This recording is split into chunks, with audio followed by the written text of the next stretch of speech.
KPCC അധ്യക്ഷനായി സണ്ണി ജോസഫ് ചുമതലയേറ്റു. പുതിയ വർക്കിംഗ് പ്രസിഡന്റുമാരും UDF കൺവീനർ അടൂർ പ്രകാശും സ്ഥാനമേറ്റെടുത്തു. 2026 നിയമസഭാ തെരഞ്ഞെടുപ്പിൽ 2001 ആവർത്തിക്കുമെന്ന് പ്രഖ്യാപിച്ചു. രാവിലെ മുതിർന്ന നേതാവ് AK ആന്റണിയുടെ അനുഗ്രഹം വാങ്ങി പുതിയ നേതൃത്വത്തിന് പ്രവർത്തകരുടെ ആവേശോജ്വലമായ സ്വീകരണം.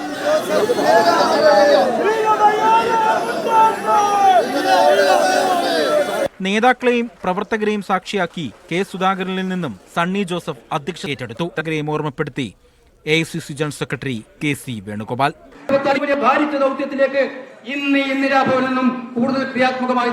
പ്രകാശും KPCCയുടെ 3 പുതിയ വർക്കിംഗ് പ്രസിഡന്റുമാരും 2025 2026 എന്ന ദൗത്യം പൂർത്തീകരിക്കുവാൻ നേതൃത്വം കൊടുക്കും.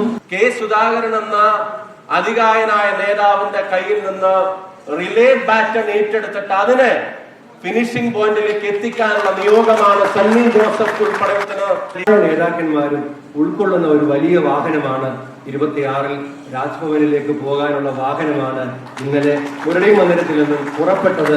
ഇനി ഒന്നിച്ചുള്ള പോരാട്ടം 2001 എന്ന പ്രഖ്യാപനം സണ്ണി ജോസഫ്. 2025 തദ്ദേശ തെരഞ്ഞെടുപ്പിലും 26-ൽ ഷാഫിയുടെ പറഞ്ഞതുപോലെ അസംബ്ലി തെരഞ്ഞെടുപ്പിലും നമ്മുടെ മുന്നണിയെയും പാർട്ടിയെയും വിജയിപ്പിച്ചുകൊണ്ടുവരാൻ സാധിക്കും. മീഡിയ 1 തിരുവനന്തപുരം.